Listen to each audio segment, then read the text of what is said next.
가장 지혜로운 왕은 왜 비참한 최후를 맞았을까? 성경이 밝히는 진짜 이유. 성경에서 가장 지혜로운 사람이 있습니다. 성경에서 가장 어리석은 결말을 맞은 사람도 있습니다. 놀랍게도 같은 사람입니다. 하나님이 이 사람에게 직접 나타나셔서 이렇게 말씀하셨습니다. 너의 앞에도 너와 같은 자가 없었거니와 너의 뒤에도 너와 같은 자가 일어남이 없으리라. 인류 역사를 통틀어 이런 보증을 받은 사람은 단 한 명뿐입니다. 온 세상의 왕들이 그 지혜를 들으러 찾아왔고 먼 나라의 여왕이 직접 사막을 건너 무릎을 꿇었던 왕, 바로 솔로몬입니다. 이 솔로몬이 양피지 위에 한 글자 한 글자 직접 적은 잠언이 3,000개입니다. 그 중에 이런 말씀이 있습니다. 내 마음을 지키라. 생명의 근원이 이에서 남이니라. 그런데 마음을 지키라고 직접 손으로 쓴 사람이 정작 자기 마음을 지키지 못한 겁니다. 이게 말이 됩니까? 많은 분들이 솔로몬의 타락을 여자 때문이라고 알고 계십니다. 1,000명의 아내 때문이라고 생각하십니다. 그런데 성경이 기록한 진짜 이유는 우리가 알고 있던 것과 전혀 달랐습니다. 도대체 무슨 일이 있었던 걸까요? 기원전 967년 기브온입니다. 돌 제단 위에서 1,000마리의 번제가 타오르고 있습니다. 기름 냄새와 연기가 유다의 밤하늘로 치솟고 있습니다. 그 불빛 아래 20살 남짓한 젊은 왕이 무릎을 꿇고 있습니다. 왕관을 쓴 지 얼마 되지 않은 이 10대 청년의 두 손이 떨리고 있습니다. 그날 밤 하나님이 꿈에 나타나셔서 물으셨습니다. 내가 내게 무엇을 줄꼬? 너는 구하라. 솔로몬은 부도, 권력도, 원수의 죽음도 구하지 않았습니다. 오직 한 가지, 백성을 올바르게 재판할 지혜를 간청했습니다. 하나님이 기뻐하셨습니다. 그런데 수십 년 후 같은 예루살렘입니다. 하나님의 성전이 세워진 모리아산 맞은편, 감람산 위에서 또 다른 연기가 피어오르고 있습니다. 이번에는 번제의 연기가 아닙니다. 이방 우상의 제단입니다. 하나님의 성전이 바라보이는 바로 그 자리에 세워진 겁니다. 이 제단을 세운 사람이 누구겠습니까? 기브온에서 두 손 떨며 지혜를 구하던 바로 그 사람입니다. 같은 손입니다. 지혜를 구한 그 입으로 우상에게 기도했습니다. 성전을 지은 그 손으로 우상의 제단을 쌓았습니다. 어떻게 이런 일이 가능했을까요? 솔로몬의 이야기를 당연히 안다고 생각했습니다. 여자 때문에 타락했고 우상을 섬기다 끝났다. 그게 전부인 줄 알았습니다. 그런데 열왕기를 다시 들여다보고 나서 깨달았습니다. 성경은 솔로몬의 이야기를 단 한 줄도 삭제하지 않고 기록하고 있었습니다. 그 기록 속에 우리가 정말 놓치고 있던 것이 있었습니다. 사랑하는 여러분, 이것은 3,000년 전 한왕의 이야기가 아닙니다. 새벽 기도를 마치고 나오면서 은혜롭다고 고백하면서도 집에 돌아오면 어느새 또 똑같은 걱정에 사로잡혀 있는 적 없으십니까?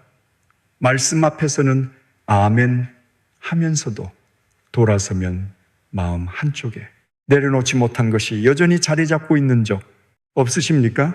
솔로몬의 이야기를 끝까지 따라가 보시면 그 답을 만나게 됩니다. 이 이야기를 알고 나면 솔로몬이 달라 보입니다. 더 이상 먼 옛날 왕의 실패담이 아니라 지금 내 안에서도 일어나고 있는 이야기가 되실 겁니다. 혹시 지금 이 순간 마음이 조금이라도 움직이시는 분 계십니까? 하나님, 제 마음이 기울어지고 있는 곳이 어디인지 보여주옵소서. 이 기도가 여러분의 기도가 되신다면 댓글에 아멘으로 고백해 주세요. 그 작은 고백 하나가 오늘 이 말씀을 여는 열쇠가 될 것입니다. 준비되셨습니까? 지금부터 솔로몬의 삶을 처음부터 함께 따라가 보겠습니다. 첫 번째, 왕자를 잡은 밤, 기원전 970년 예루살렘입니다. 천하를 호령하던 다윗 왕이 침대에 누워 있습니다. 돌멩이 하나로 골리앗을 쓰러뜨렸던 전사, 사울을 피해 유다 광야를 누볐던 사나이, 12지파를 하나의 왕국으로 통합했던 사령관, 그 다윗이 이불을 아무리 덮어도 몸이 따뜻해지지 않는 겁니다. 열왕기상 1장 1절이 이 장면을 기록하고 있습니다. 다윗 왕이 나이가 많아 늙으니 이불을 덮어도 따뜻하지 아니한지라. 신하들이 젊은 여인을 들여보내 왕의 체온을 돌보게 했지만 더 이상 별다른 의미가 없었습니다. 이스라엘의 사자가 이불 아래에서 떨고 있었던 겁니다. 권력의 공백이 생기면 어떻게 됩니까? 누군가가 그 자리를 차지하려 합니다. 바로 그 일이 벌어졌습니다. 다윗의 넷째 아들 아도니아가 움직이기 시작한 겁니다. 열왕기상 1장 5절은 이렇게 기록합니다. 아도니아가 스스로 높여 이르기를 내가 왕이 되리라. 여기서 한 가지 놓치면 안 되는 것이 있습니다. 아도니아는 아버지에게 허락을 구하지 않았습니다. 선지자와 상의하지도 않았습니다. 하나님께 여쭤보지도 않았습니다. 스스로 자기를 왕으로 선포한 겁니다. 아도니아는 잘생기고 카리스마가 있었습니다. 그리고 전략적이었습니다. 다윗 군대의 총사령관 요압을 끌어들였습니다. 대제사장 아비아달도 자기 편으로 만들었습니다. 군대와 종교, 두 권력을 한꺼번에 잡은 거지요. 아도니아는 예루살렘 근처 에누로겔에서 잔치를 벌였습니다. 왕의 아들들을 다 초대했습니다. 유다의 모든 신하를 다 불렀습니다. 먹고 마시며 아도니아 왕 만세를 외쳤습니다. 그런데 딱 세 사람을 빼놓았습니다. 선지자 나단을 초대하지 않았습니다. 다윗의 경호대장 브나야도 부르지 않았습니다. 그리고 솔로몬도 부르지 않았습니다. 여러분, 잔치에서 의도적으로 빠진 이름이 있다면 그 이름이 바로 위협이라는 뜻입니다. 아도니아는 알고 있었던 겁니다. 솔로몬이 하나님의 선택을 받은 자라는 것을. 아도니아의 계획은 이랬습니다. 잔치가 끝나기 전에 기정사실을 만들어버리자. 모든 신하가 아도니아 왕만세를 외치고 나면 아무도 이 일을 제기하지 못할 것이다. 계획은 거의 성공할 뻔했습니다. 거의요. 선지자 나단이 움직였습니다. 나단은 곧장 밧세바에게 달려갔습니다. 수년 전 다윗의 죄를 정면으로 대면했던, 아무것도 두려워하지 않던 그 선지자가 밧세바에게 시나리오를 알려준 겁니다. 왕 앞에 들어가셔서 이렇게 말씀하십시오. 임금님께서 저에게 맹세하시기를 내 아들 솔로몬이 반드시 나를 이어 왕이 되리라고 하지 않으셨습니까? 그런데 어째서 아도니아가 왕이 되었습니까? 그렇게 말씀하시고 계시면 제가 뒤따라 들어가서 확인하겠습니다. 밧세바가 방으로 들어갔습니다. 한때 세상에서 가장 강력했던 남자가 이불 아래에서 떨고 있는 모습을 보았을 겁니다. 몸을 굽혀 경의를 표하고 나단이 가르쳐준 그대로 말했습니다. 밧세바가 말을 마치기도 전에 나단이 들어왔습니다. 모든 것을 확인했습니다. 다윗이 명령을 내렸습니다. 솔로몬을 내 노새에 태워 기혼으로 데려가라. 제사장 사독과 선지자 나단이 그곳에서 기름을 부어 이스라엘의 왕으로 삼으라. 기다림도 없었습니다. 의식도 없었습니다. 지금 당장이었습니다. 솔로몬이 왕의 노새를 타고 내려갑니다. 왕의 노새는 오직 왕만이 타는 것이었습니다. 오늘날로 치면 대통령 전용차와 같았지요. 사독이 기름불을 가져와 솔로몬의 머리에 부었습니다. 쇼파르, 양각 나팔 소리가 울려 퍼졌습니다. 열왕기상은 이 순간을 이렇게 기록합니다. 뭇 백성이 피리를 불며 크게 즐거워하여 그 소리에 땅이 갈라지는 듯 하였더라. 수만 명의 백성이 예루살렘 돌바닥 위에서 소리 지르고 발을 구르고 있었던 겁니다. 그 소리가 어디까지 닿겠습니까? 예루살렘의 골짜기를 타고 성벽을 넘어 에누로겔까지 퍼져나갔습니다. 아도니아의 잔치 한복판이었습니다. 고기가 구워지고 있었습니다. 술잔이 오가고 있었습니다. 아도니아 왕 만세를 외치던 입들이 멈췄습니다.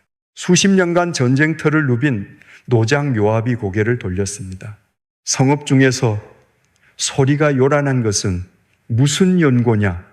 요압이 묻고 있을 때 아비아달의 아들 요나단이 숨을 헐떡이며 달려왔습니다. 그가 전한 소식은 단 한마디로 잔치 분위기를 산산조각 냈습니다. 다윗 왕이 솔로몬을 왕으로 세우셨습니다. 성경은 이렇게 기록합니다. 아도니아와 함께한 손님들이 다 떨며 일어나 각기 자기 길로 갔더라. 모두 도망친 겁니다. 아무도 아도니아를 위해 남지 않았습니다.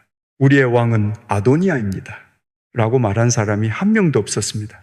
기름 부음 받은 진짜 왕 앞에서 자기가 만든 왕은 한순간에 무너져 버린 겁니다. 아도니아가 달렸습니다. 잔치 자리를 뒤로 하고 성막을 향해 달렸습니다. 제단 앞에 도착한 아도니아가 두 손으로 제단불을 움켜잡았습니다.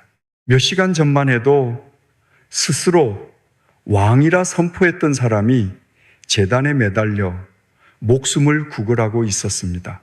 솔로몬이 아도니아를 데려오라고 명령했습니다. 그리고 처형하는 대신 이렇게 말합니다. 그가 만일 선한 사람이 되면 그의 머리카락 하나도 땅에 떨어지지 아니하려니와 그에게서 악한 것이 보이면 죽으리라. 두 번째 기회를 준 겁니다. 왕이 된 지 첫날 형에게 자비를 베풀었습니다. 이 자비가 오래가지는 않았습니다. 아도니아가 다시 움직였습니다. 밧세바를 찾아가서 다윗의 마지막 시종이었던 수넴 여인 아비삭을 아내로 달라고 청한 겁니다. 단순한 여인 한 명이 아니었습니다. 왕의 여인을 요구하는 것은 왕자에 대한 권리를 주장하는 것이었거든요. 발톱을 숨기지 못한 겁니다. 솔로몬의 반응은 즉각적이었습니다. 어찌하여 아도니아를 위하여 아비삭을 구하느냐? 그를 위하여 나라도 구하라. 그날 아도니아는 처형됐습니다. 자비를 베풀었던 그 손으로 형의 처형을 명했습니다. 여기서 멈추지 않았습니다. 아도니아를 지지했던 요압 장군도 처형했습니다. 대제사장 아비아달은 먼 시골로 유배 보냈습니다. 열왕기상은 이 과정을 한 문장으로 마무리합니다. 이에 나라가 솔로몬의 손에 견고히 있었더라. 홀로 속을 태울지언정 끝까지 사람들을 품으려 했던 아버지 다윗과는 달랐습니다. 여러분, 솔로몬의 이야기를 듣다 보면 묘한 느낌이 드실 겁니다. 자비를 베풀 수도 있고 칼을 들 수도 있는 자리, 우리의 삶에도 그런 순간이 있지 않습니까? 용서할 수도 있고 돌아설 수도 있는 순간, 내려놓을 수도 있고 끝까지 붙잡을 수도 있는 순간, 그 순간에 무엇을 선택하느냐가 그 다음을 결정짓는 겁니다. 함께 기도하시겠습니까? 하나님 아버지, 솔로몬의 이야기를 따라가며 깨닫게 됩니다. 용서할 수도 있고 돌아설 수도 있는 그 순간에 어떤 선택을 하느냐가 삶의 방향을 바꾼다는 것을 하나님, 저희 앞에도 매일 선택의 순간이 놓여 있습니다. 그 순간마다 제 뜻이 아니라 주님의 뜻을 구하는 마음을 허락하여 주옵소서. 예수님의 이름으로 기도합니다. 아멘. 왕자를 잡았습니다. 적을 제거했습니다. 나라가 솔로몬의 손에 견고히 있었습니다.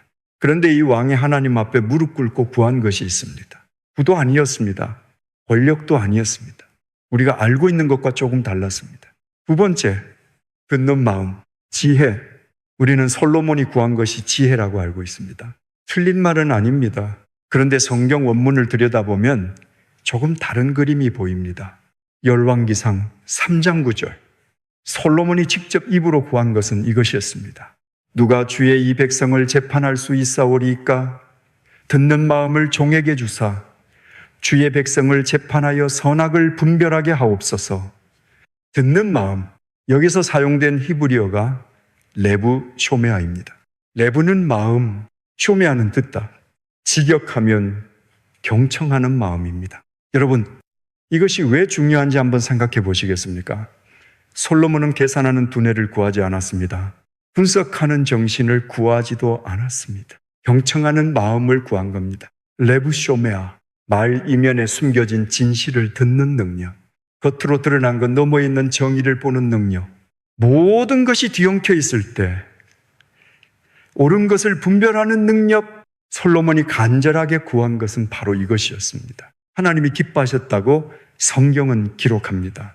20살 남짓한 청년이 왕좌에 앉아 가장 먼저 구한 것이 자기 욕심이 아니라 백성을 위한 마음이었기 때문입니다. 하나님은 솔로몬이 구한 것을 주셨을 뿐만 아니라 구하지 않은 것까지 더해 주셨습니다. 부와 영광까지 함께 주시겠다고 약속하셨습니다. 단 조건이 하나 있었습니다. 내 아버지 다윗처럼 내 길을 걷고 내 법도를 지키면 이 조건을 꼭 기억해 두십시오. 이 한 줄이 나중에 다시 돌아오게 됩니다. 하나님이 주신 듣는 마음은 곧바로 시험대에 올랐습니다. 기브온에서 돌아온 직후 해결 불가능해 보이는 사건이 솔로몬 앞에 놓인 겁니다. 부 여인이 아이 하나를 데리고 왕 앞에 나왔습니다.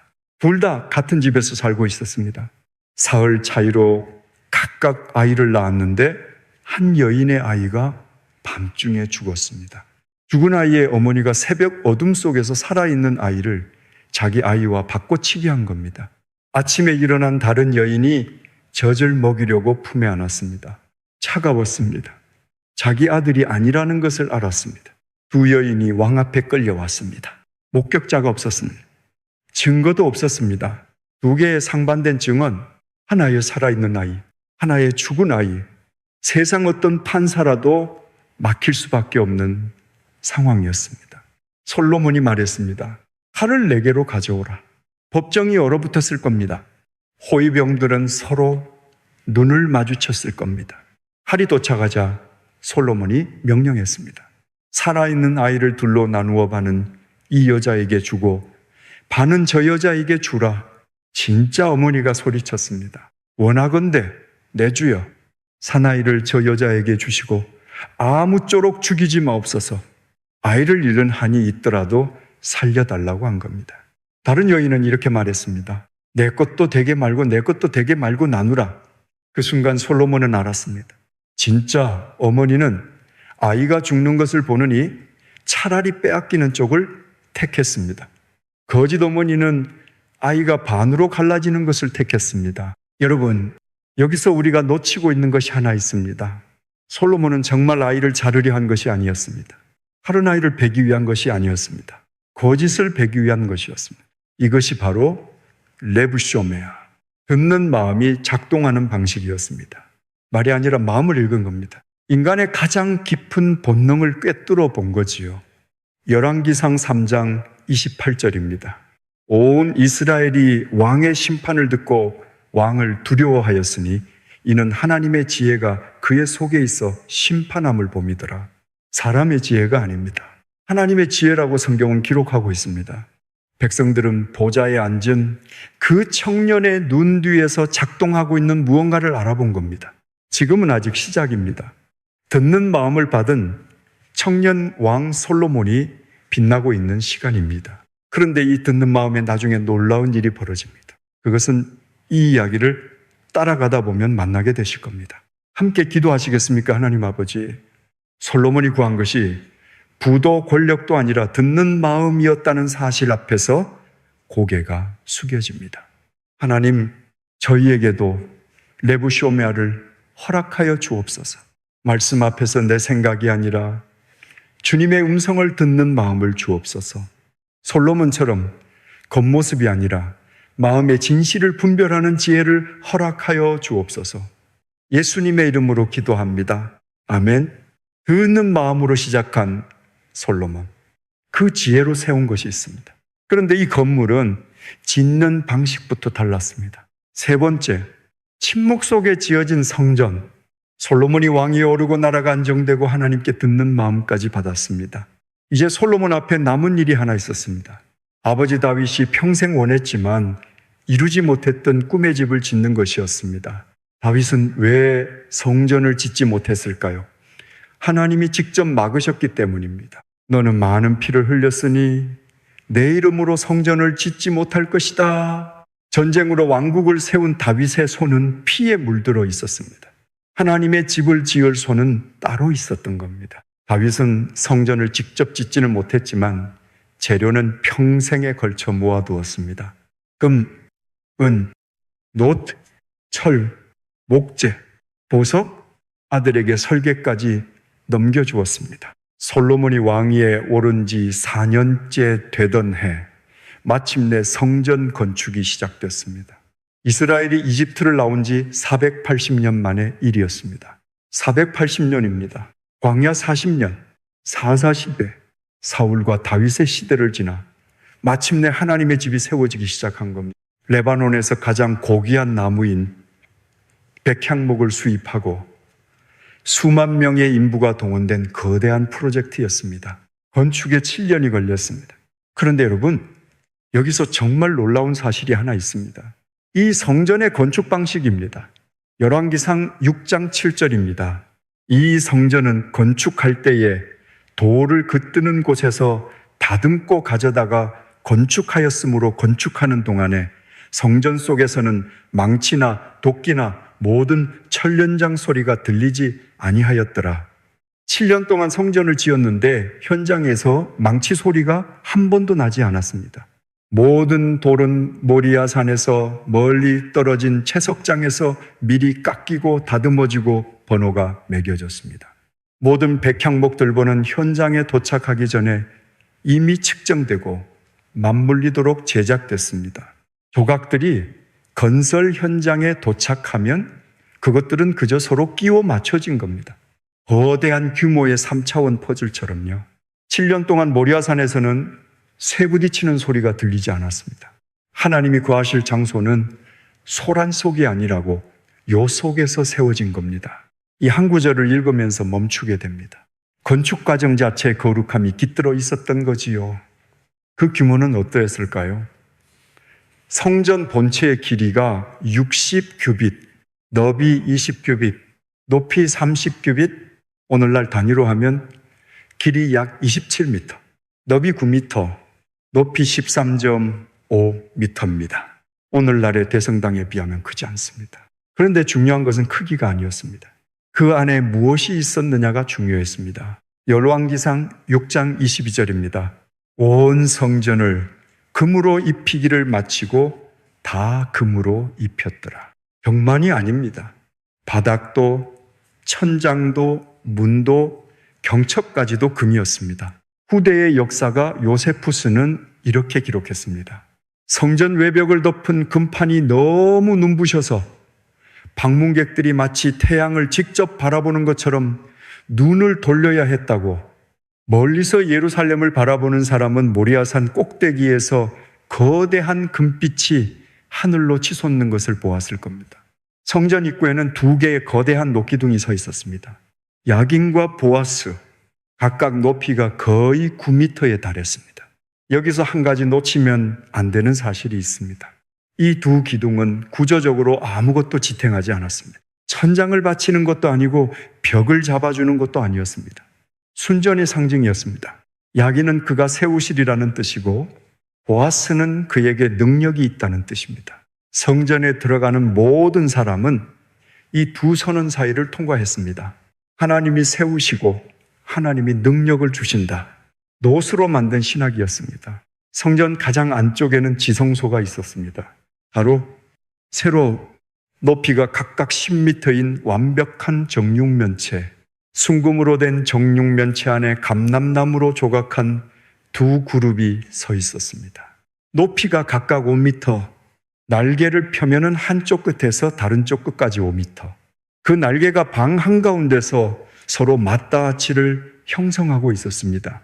그 아래에 언약궤가 놓여 있었습니다. 건축 7년, 기원전 약 959년, 성전이 마침내 완공됐습니다. 봉헌식 날 제사장들이 언약궤를 성전 안으로 들여왔습니다. 지성소에 안치했습니다. 그 순간 구름이 성전을 가득 채웠습니다.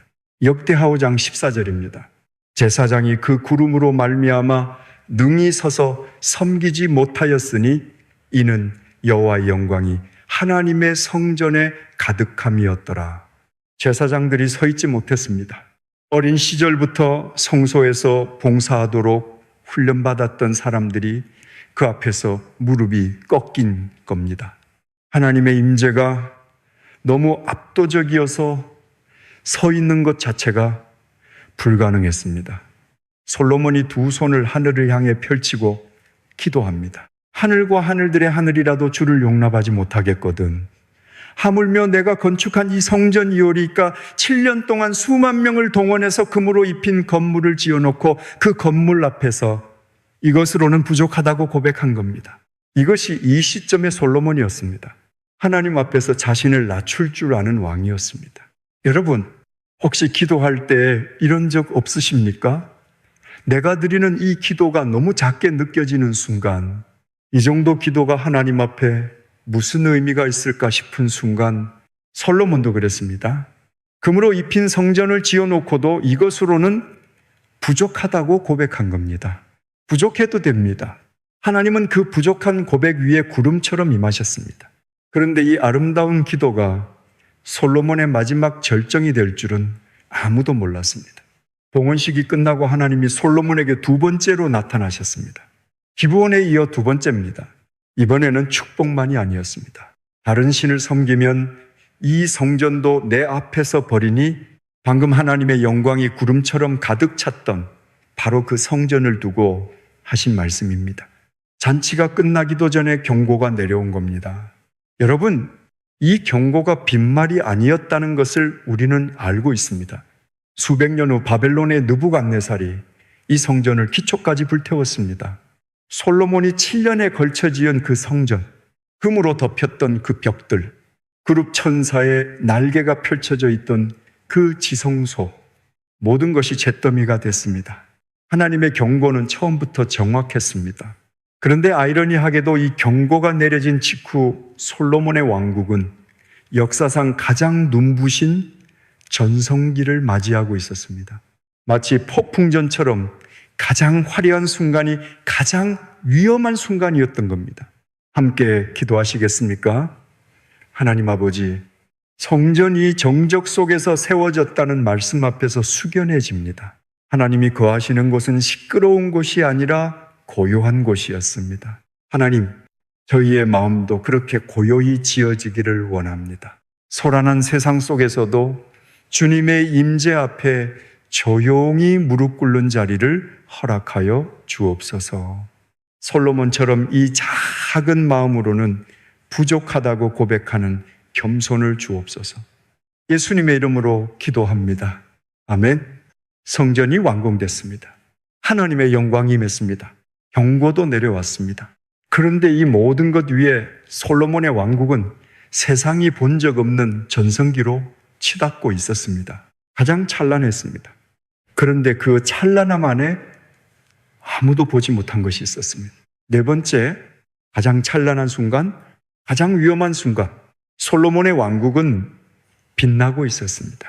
성전이 완공되고 하나님의 영광이 임한 직후부터 이스라엘은 역사상 가장 눈부신 전성기에 들어갑니다.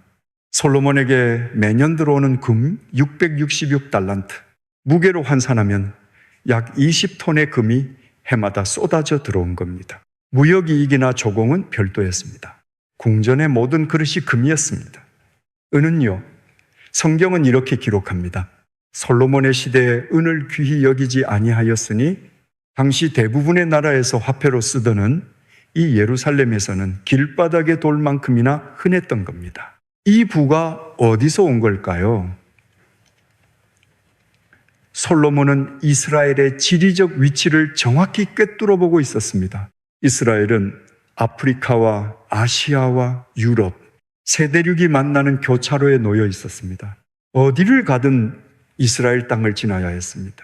솔로몬은 이 무역로를 장악했습니다. 이집트에서 말과 병거를 싸게 사들여 히타이트와 아람 왕들에게 되파는 고대 세계의 중개 무역상이 된 겁니다.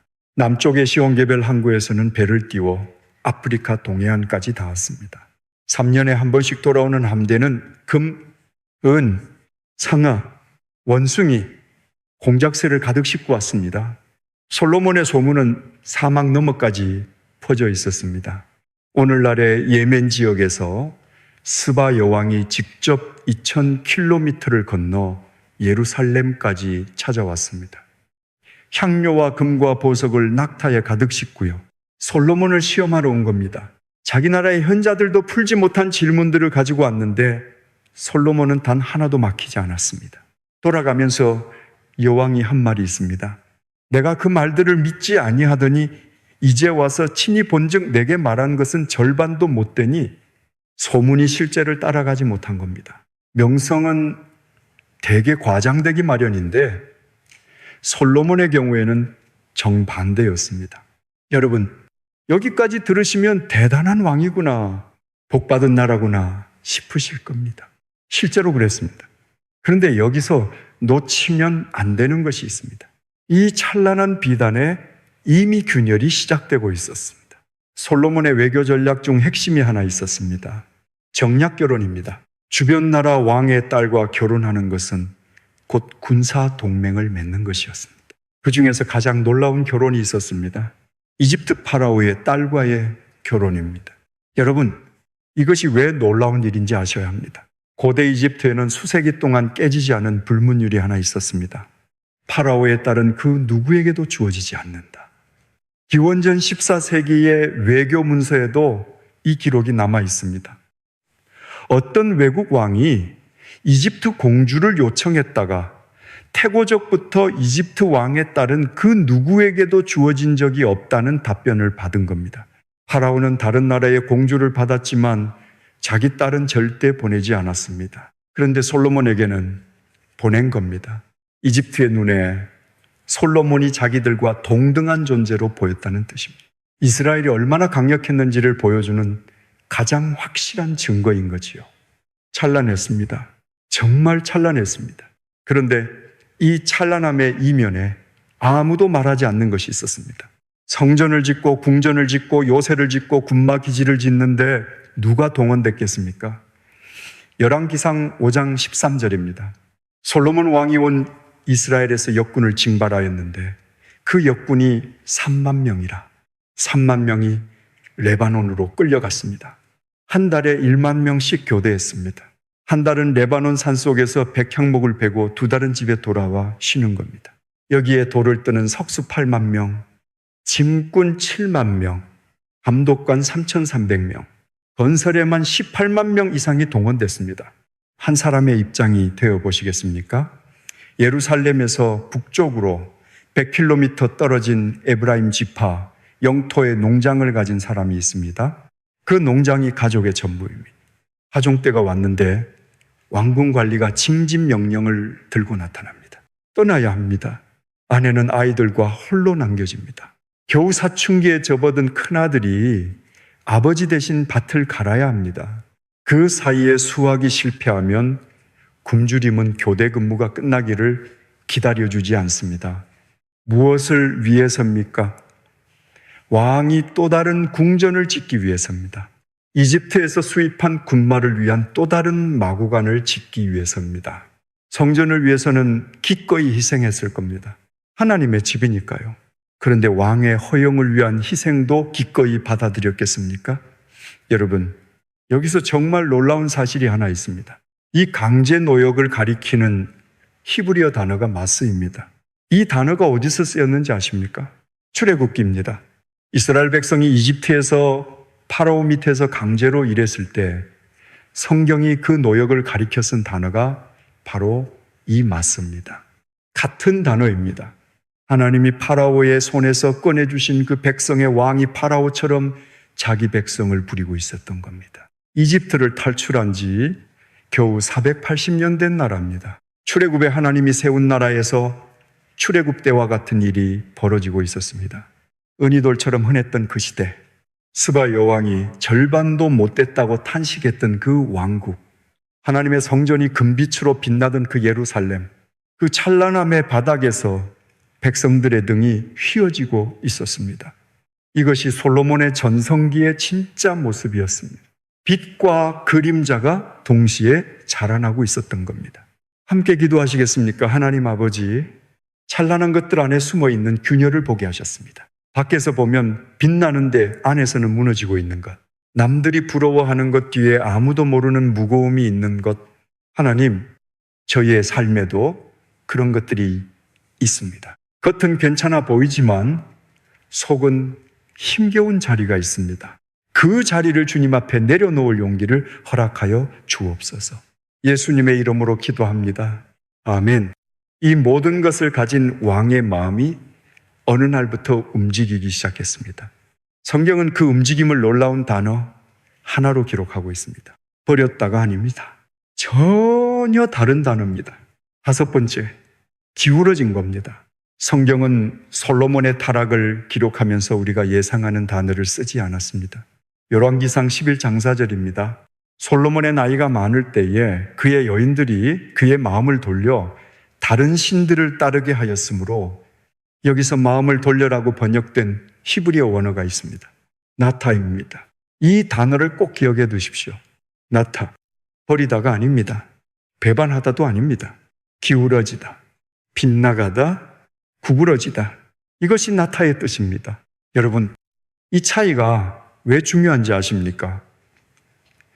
버렸다는 말은 어느 날 갑자기 결심하고 등을 돌린 겁니다. 그런데 기울었다는 말은 서서히 조금씩 비뚤어져 간 겁니다. 본인조차 알아차리지 못할 만큼 천천히. 나무를 한번 생각해 보시겠습니까? 나무가 베어지는 것은 한순간입니다. 도끼가 닿으면 쓰러지지요. 그런데 나무가 굽어지는 것은 다릅니다. 끊임없이 한쪽에서 부는 바람에 해마다 조금씩 기울어지다가 어느 날 문득 보면 자기가 곧게 서 있지 않다는 것을 깨닫는 겁니다. 솔로몬이 그랬습니다.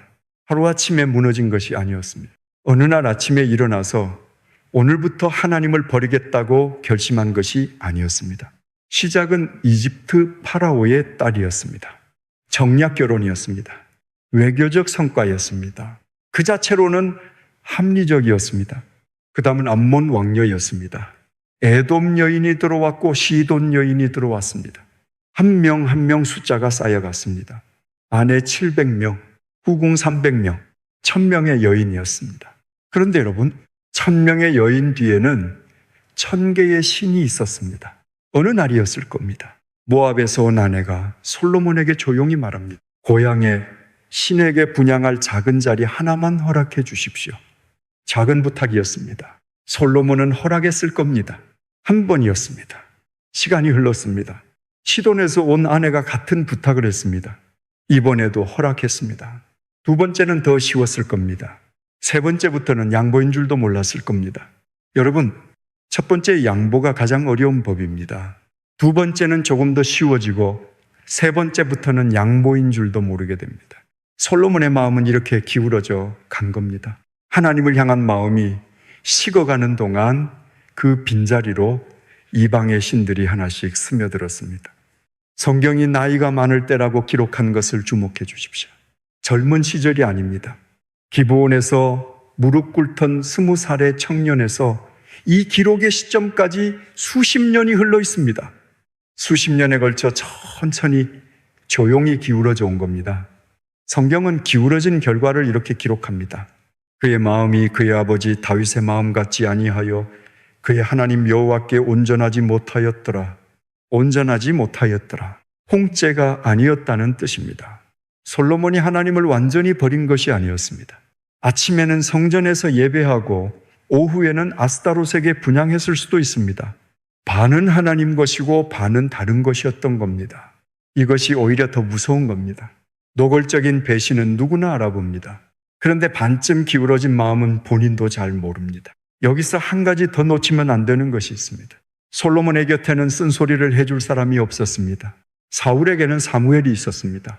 사울이 길을 벗어날 때 사무엘이 가서 직접 말했습니다. 왕이 이게 무슨 짓입니까? 다윗에게는 나단이 있었습니다. 다윗이 죄를 지었을 때 나단이 왕 앞에 서서 비유를 들어 죄를 짚었습니다. 왕이 바로 그 사람입니다. 다윗이 그 자리에서 무너졌습니다. 그리고 회개했습니다. 솔로몬에게는 누가 있었습니까? 성경에 기록이 없습니다. 솔로몬이 기울어지는 수십 년 동안 왕 앞에 서서 이러시면 안 됩니다라고 말한 예언자의 이름이 나오지 않습니다. 쓴소리를 해줄 사람이 곁에 없다는 것은 당장은 마음이 편할 겁니다. 아무도 불편한 말을 하지 않으니까요. 그런데 그것이 결국에는 돌이킬 수 없는 길로 향하는 것이었습니다. 사울은 사무엘의 쓴소리를 듣고도 고집을 부려서 무너졌습니다. 다윗은 나단의 쓴소리를 듣고 회개해서 회복됐습니다. 솔로몬은 쓴소리 자체를 듣지 못했습니다. 들을 기회조차 없었던 겁니다. 여러분, 혹시 이런 적 없으십니까? 이 예배 시간에는 주님만 의지합니다. 고백하면서도 집에 돌아오면 자녀 걱정, 건강 걱정이 마음 한쪽을 채우고 있는 자. 나는 믿음이 있으니까 괜찮아 하면서도 어느 순간 기도 시간이 조금씩 줄어들고 있는 것을 느끼신 적 바로 나타. 기울어지고 있는 겁니다. 잠언을 3000개 쓴 사람도 몰랐습니다. 내 마음을 지키라고 직접 쓴 사람도 자기 마음이 기울어지고 있다는 것을 알아차리지 못한 겁니다. 나타, 기울어지다. 이 한 단어가 솔로몬의 비극 전체를 담고 있습니다. 함께 기도하시겠습니까? 하나님 아버지, 나타라는 단어 앞에서 고개가 숙여집니다. 버린 것이 아니라 기울어진 것이었다는 사실이 솔로몬의 이야기만이 아니라 저희의 이야기일 수 있음을 고백합니다. 하나님, 저희가 지금 어디로 기울어지고 있는지 보여주옵소서. 저희 곁에 쓴소리를 해줄 사람을 보내주옵소서. 그 소리를 듣고 돌이킬 수 있는 겸손을 허락하여 주옵소서. 다윗처럼 듣고 무릎 꿇는 마음을 주옵소서. 예수님의 이름으로 기도합니다. 아멘. 기울어진 끝에 무엇이 있었을까요? 성경은 그 끝을 정확하게 기록하고 있습니다. 6번째, 옷 12조각. 기울어진 끝에 무엇이 있었을까요? 솔로몬은 시돈의 여신 아스타롯을 따랐습니다. 모압의 신 그모스를 위한 산당을 세웠습니다. 암몬의 신 몰렉을 위한 제단도 쌓았습니다. 여러분, 몰렉이 어떤 신인지 아십니까? 단순한 우상이 아니었습니다. 몰렉의 제사에는 사람을 제물로 바치는 의식이 포함되어 있었습니다. 레위기 20장이 저런 자녀를 몰렉에게 바치는 자에게 사형을 규정하고 있습니다. 하나님이 가장 역겨워하시는 행위였습니다. 이 제단이 어디에 세워졌겠습니까? 예루살렘 앞산입니다. 하나님의 성전이 세워진 모리아산 맞은편 감람산 위입니다. 도입부에서 말씀드렸던 바로 그 장면입니다. 해가 뜨면 성전에서 아침 번제의 연기가 피어올랐습니다. 백향목과 유향이 섞인 거룩한 향기였습니다. 그런데 같은 시간 성전 맞은편 감람산 위에서도 연기가 피어오르고 있었습니다. 이 연기는 달랐습니다. 몰렉제단에서 올라오는 연기였습니다. 두 줄기의 연기가 같은 하늘 아래 올라가고 있었던 겁니다. 하나는 하나님을 향한 것이었고 다른 하나는 하나님이 가장 역겨워하시는 것을 향한 것이었습니다. 이 두 연기 사이의 거리가 불과 몇백 미터였습니다. 성전을 바라보며 우상의 제단을 세운 겁니다. 하나님의 집이 보이는 바로 그 자리에 이것을 한 사람이 기브온에서 듣는 마음을 구하던 바로 그 솔로몬이었습니다. 침묵 속에 성전을 지은 바로 그 솔로몬이었습니다. 하늘과 하늘들의 하늘이라도 주를 용납하지 못하겠거늘 이라고 기도하던 바로 그 솔로몬이었습니다. 하나님의 분노가 임했습니다. 열왕기상 11장 9절에서 10절입니다. 여호와께서 솔로몬에게 진노하시니 이는 그의 마음이 이스라엘의 하나님 여호와를 떠나갔습니다. 여호와께서 일찍이 2번이나 그에게 나타나시고 2번입니다. 하나님은 횟수를 세고 계셨습니다. 기브온에서 1번, 성전 봉헌 후 1번 직접 나타나셔서 말씀하셨는데도 솔로몬이 그 명령을 지키지 않은 겁니다. 하나님이 심판을 선언하셨습니다. 내가 반드시 이 나라를 네게서 빼앗아 네 신하에게 주리라. 나라를 빼앗겠다는 선고입니다. 그런데 이 심판 안에 다윗을 향한 긍휼이 숨겨져 있었습니다. 솔로몬이 살아있는 동안에는 빼앗지 않겠다고 하셨습니다. 아들의 시대에 임하게 될 심판이었습니다. 그리고 하나님은 이미 그 도구를 준비하고 계셨습니다. 솔로몬의 신하 중에 여로보암이라는 사람이 있었습니다.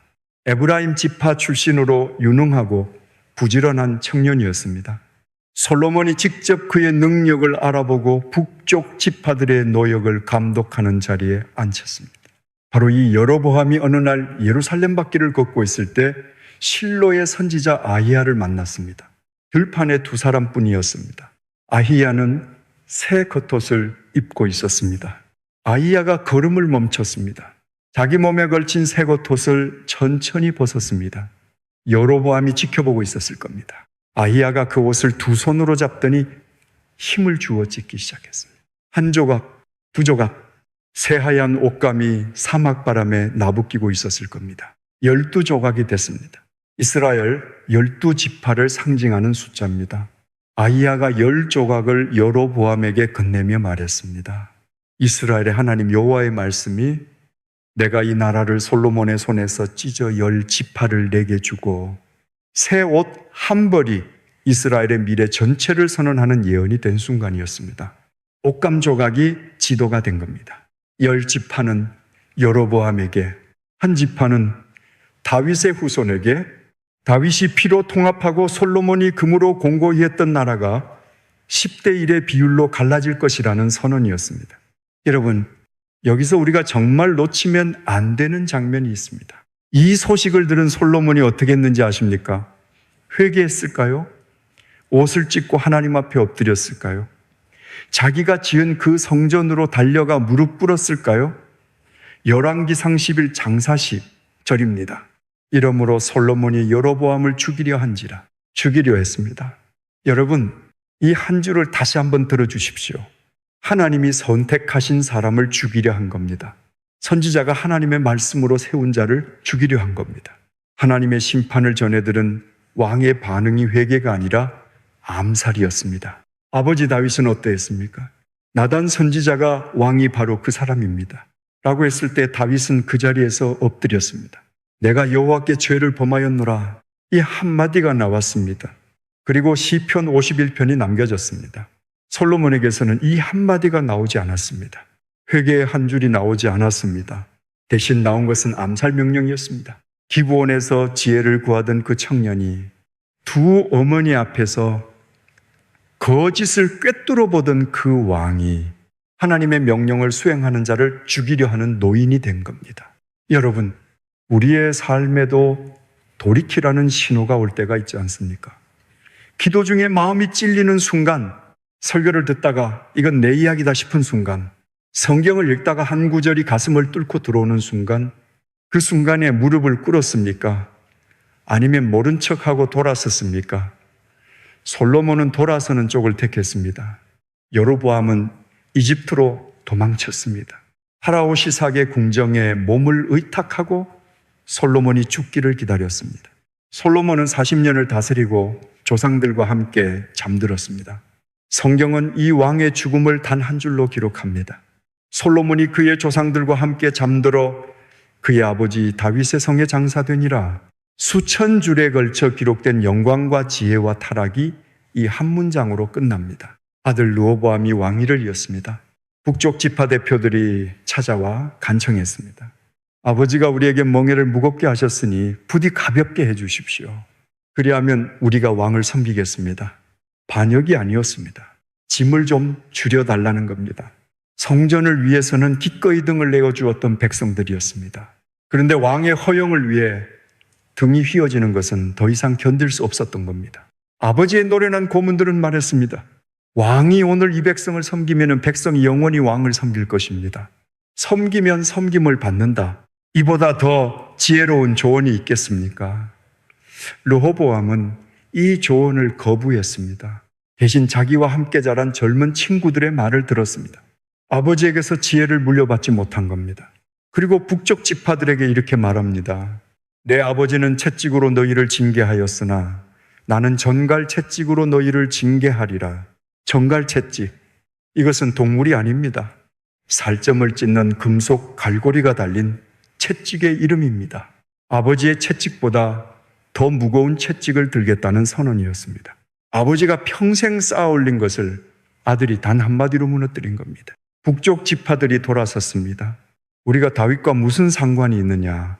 이새의 아들에게서 받을 유업이 없도다.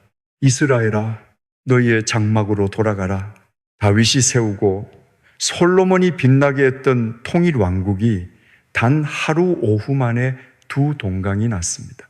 아이야가 찢었던 옷 12조각이 현실이 된 겁니다. 옷감이 이스라엘의 지도가 됐습니다. 솔로몬이 죽은 지 5년 만에 이집트의 시삭이 올라와 예루살렘을 공격했습니다. 이집트에 숨어있던 여로보암에게 힘을 실어주려는 계산이었을 수도 있습니다. 시삭의 군대는 성전의 보물을 약탈해 갔습니다. 솔로몬이 만들었던 금 방패 500개를 모조리 가져갔습니다. 르호보암은 그것을 놋방패로 교체했습니다. 금 대신 놋입니다. 겉모습은 비슷했을 겁니다. 멀리서 보면 여전히 번쩍였을 겁니다. 그런데 가까이 가면 알 수 있었습니다. 이것은 금이 아니라는 것을, 금이었던 왕국이 놋이 된 겁니다. 겉은 여전히 번쩍이는데 안은 이미 바뀌어버린 겁니다. 함께 기도하시겠습니까? 하나님 아버지, 솔로몬의 이야기가 이 자리까지 왔습니다. 회개할 수 있었는데 돌아서는 쪽을 택한 왕의 모습 앞에서 마음이 무겁습니다. 하나님, 저희에게 돌이키라는 신호가 올 때 외면하지 않게 해주옵소서. 다윗처럼 그 자리에서 엎드리는 마음을 주옵소서. 금이노수로 바뀌고 있는 것이 저희의 삶에도 있다면 보여주옵소서. 예수님의 이름으로 기도합니다. 아멘. 찢어진 왕국, 무너진 영광, 노수로 바뀐 방패. 그렇다면 솔로몬은 마지막에 무엇을 남겼을까요? 성경에는 솔로몬이 말년에 쓴 것으로 여겨지는 책이 한 권 있습니다. 그 책의 첫 문장이 이것입니다. 헛되고 헛되며 헛되고 헛되니 모든 것이 헛되도다. 7번째, 바람을 목축하다. 헛되고 헛되며 헛되고 헛되니 모든 것이 헛되도다. 전도서 1장 2절입니다. 이 말씀을 쓴 사람이 누구입니까? 예루살렘 왕 다윗의 아들 전도자라고 전도서는 스스로를 소개합니다. 솔로몬입니다. 여러분, 이 문장을 한번 천천히 들어보시겠습니까? 모든 것을 가져본 사람이 쓴 문장입니다. 상상할 수 있는 부를 다 가져봤고, 권력을 다 누려봤고, 지혜를 다 받았고, 여인을 1000명이나 곁에 두었던 사람. 인류 역사상 이 정도를 가져본 사람이 몇이나 됩니까? 그 사람이 쓴 겁니다. 모든 것이 헛되다. 이 말이 허무주의자의 넋두리가 아닙니다. 모든 것을 가져본 사람만이 할 수 있는 고백인 겁니다. 가져보지 못한 사람이 헛되다고 하면 그것은 포기입니다. 다 가져본 사람이 헛되다고 하면 그것은 깨달음입니다. 여기서 헛되다로 번역된 히브리어 원어가 있습니다. 헤벨입니다. 헤벨. 이 단어의 뜻을 아시면 전도서 전체가 달라 보입니다. 헤벨은 허무가 아닙니다. 헤벨의 원래 뜻은 증기, 숨결, 안개입니다. 아침에 입에서 나오는 하얀 김, 손을 뻗으면 손가락 사이로 빠져나가는 것, 붙잡으려 하면 이미 사라져 있는 것. 솔로몬이 말하고 있는 겁니다. 내가 평생 쌓아 올린 것들이 손에 잡힐 듯 잡히지 않는 증기 같았다고. 금으로 입힌 궁전도원이 돌처럼 흔했던 보물도, 1000명의 여인도 3000개의 잠언도 손을 펴면 거기 있는 것 같은데 주먹을 쥐면 이미 빠져나가고 없었다고. 전도서에서 가장 많이 반복되는 표현이 하나 있습니다. 바람을 잡으려는 것이로다. 히브리어로 레우트루아흐입니다. 직역하면 바람을 목축하다라는 뜻입니다. 바람을 목축하다. 양을 모는 것처럼 바람을 모으려 한다는 겁니다. 목동이 양을 울타리 안에 넣듯이 바람을 가두려 한다는 겁니다. 40년을 다스리면서 솔로몬이 한 일이 바로 이것이었습니다. 금을 모으고 성전을 짓고 지혜를 쌓고 여인을 곁에 두고 다 잡은 줄 알았는데 손을 펴면 바람뿐이었던 겁니다. 전도서 2장 10절에서 11절입니다. 내 마음이 원하는 것은 무엇이든지 막지 아니하여 어떤 즐거움이든지 내 마음이 누리게 하였으니 이것이 내가 한 모든 수고에서 얻은 몫이로다. 그 후에 내가 돌이켜 내 손으로 한 모든 일과 수고한 모든 것을 보건대 다 헛되어 바람을 잡으려는 것이며 돌이켜 보건대. 이 세 글자가 무겁습니다. 뒤를 돌아보고 있는 겁니다. 왕자 위에 앉아서 자기가 지은 궁전과 성전과 묘세와 정원을 내려다보면서 이 모든 것이 바람이었다고 고백하고 있는 겁니다. 여러분, 여기서 전도서를 읽으면서 한 번도 주목하지 않았던 구절이 하나 있습니다. 전도서 9장 9절입니다. 네가 사랑하는 아내와 함께 즐겁게 살라. 여기서 아내가 단수입니다. 한 명입니다. 700명의 아내를 두었던 사람이 말년에 이 글을 쓰면서 사랑하는 아내라고 한 명을 썼습니다. 이것이 무엇을 의미하겠습니까? 700명을 곁에 두었지만 진짜 사랑은 하나였다는 고백일 수 있습니다. 아니면 700명을 거느리고도 한 사람의 사랑도 제대로 하지 못했다는 후회일 수 있습니다. 어느 쪽이든 이 단수형 한 글자에 솔로몬의 말년이 담겨 있는 겁니다. 그런데 여러분, 더 놀라운 것이 있습니다. 솔로몬이 쓴 잠언 31장에는 현숙한 여인이 나옵니다. 누가 현숙한 여인을 찾아왔겠느냐? 그의 값은 진주보다 더하니라. 이 여인은 부동산을 사고 팔고 포도원을 일구고 아마포를 만들어 상인에게 팔고 가정을 다스리는 사람입니다. 수동적인 여인이 아니었습니다. 한 남편의 평생 동반자로서 가정 전체를 일으켜 세우는 여인이었습니다. 700명의 아내를 둔 사람이 잠언의 마지막 장에 이런 여인을 그려놓은 겁니다. 이 역설 앞에서 멈추게 됩니다. 솔로몬은 알고 있었던 겁니다. 한 여인과 함께 평생을 사는 것이 진짜 행복이라는 것을 잠언에 그렇게 써놓고도 자기 삶에서는 실행하지 못한 겁니다. 아는 것과 행하는 것 사이의 거리. 이 거리가 솔로몬의 비극 전체를 관통하고 있습니다. 전도서의 마지막 장 13절에서 솔로몬은 이렇게 결론을 내립니다. 일의 결국을 다 들었으니 하나님을 경외하고 그의 명령들을 지킬지어다. 이것이 모든 사람의 본분이니라. 모든 것을 가져보고 모든 것을 잃어보고 도달한 결론입니다. 하나님을 경외하고 그의 명령을 지키라. 처음부터 알고 있던 답이었습니다. 기브온에서 무릎 꿇었을 때 이미 알고 있었습니다. 성전 봉헌식에서 하늘도 주를 용납하지 못하거늘 이라고 기도할 때 이미 알고 있었습니다. 잠언에 3,000번이나 써놓았습니다. 알면서 못 지킨 겁니다. 40년을 돌아서 제자리로 온 겁니다. 여러분, 여기서 한 가지 더 놓치면 안 되는 것이 있습니다. 성경에 기록된 마지막 말에 대해서입니다.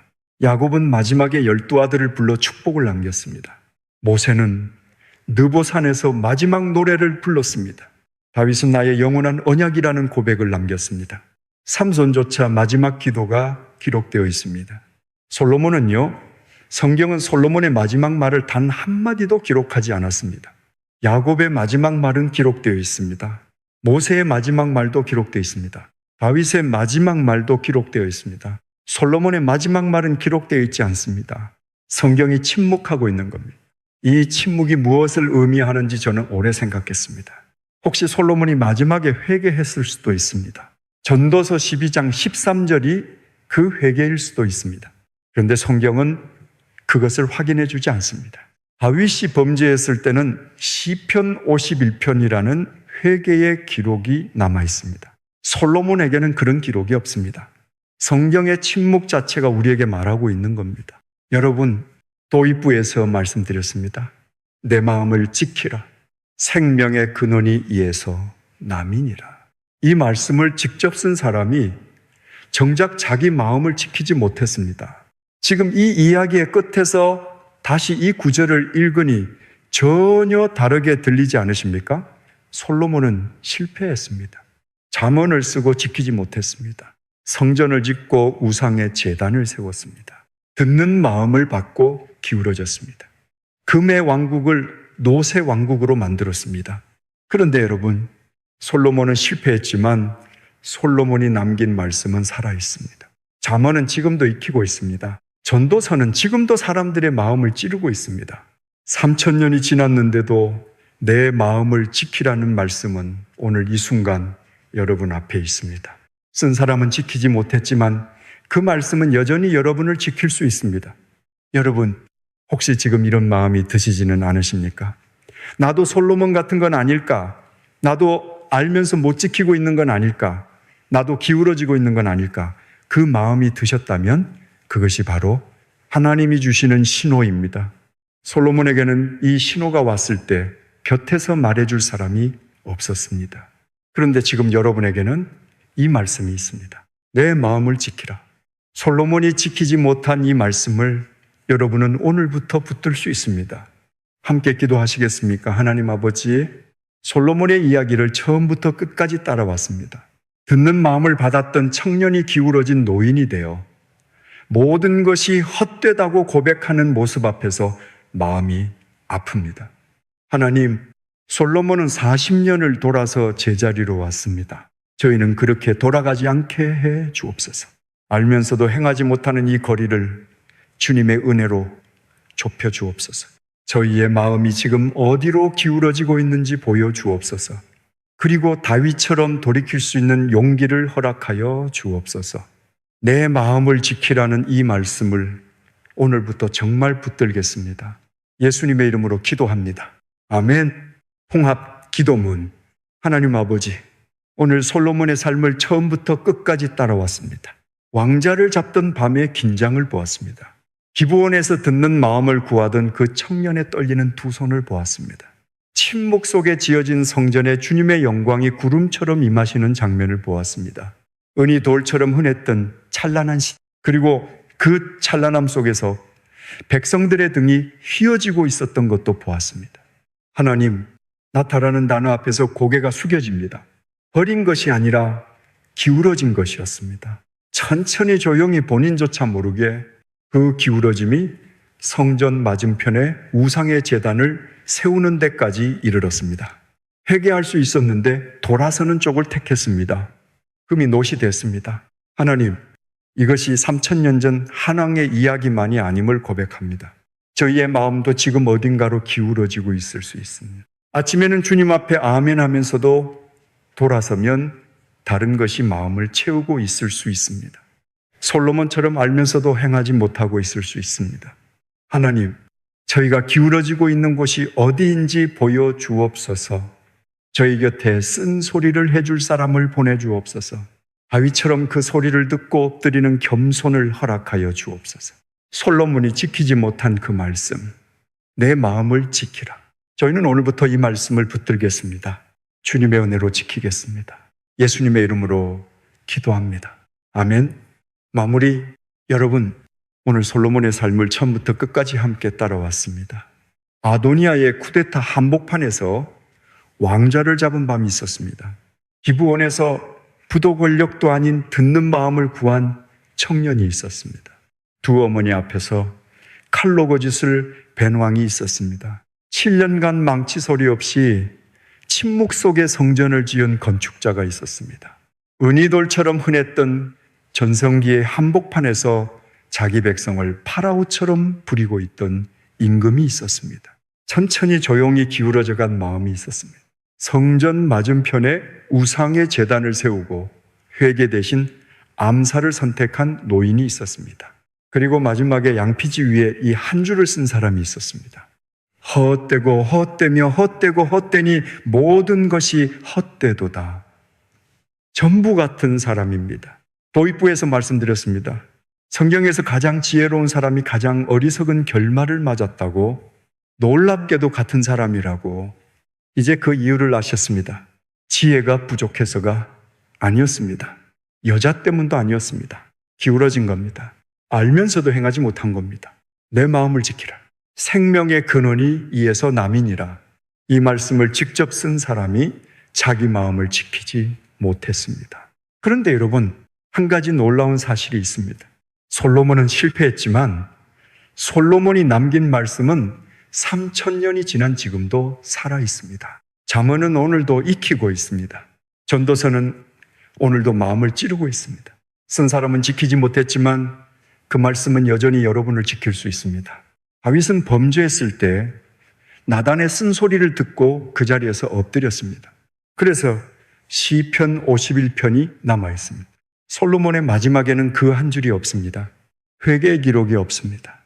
마지막 말도 기록되어 있지 않습니다. 성경이 침묵하고 있습니다. 여러분은 어떻게 하시겠습니까? 솔로몬처럼 알면서도 기울어지시겠습니까? 다윗처럼 듣고 엎드리시겠습니까? 지금 여러분의 마음이 어디로 기울어지고 있는지 한번 들여다보시겠습니까? 그리고 오늘 이 한 말씀을 붙드시겠습니까? 내 마음을 지키라. 생명의 근원이 이에서 남이니라. 오늘 이 말씀 중에 가장 마음에 닿은 것이 있으시다면 댓글에 남겨주세요. 지금 가장 간절한 기도 제목이 있으시다면 한 줄 적어주셔도 좋습니다. 여러분의 그 고백을 하나님께서 듣고 계십니다. 이 영상이 마음에 닿으셨다면 좋아요를 눌러주시고 더 많은 분들이 이 말씀을 만나실 수 있도록 공유해 주시면 감사하겠습니다. 사랑하는 여러분, 솔로몬의 이야기는 끝났지만 여러분의 이야기는 아직 끝나지 않았습니다. 오늘 이 시간 말씀을 듣고 계신 여러분의 마음 위에 하나님의 은혜와 평강이 넘치시기를 축원합니다. 감사합니다.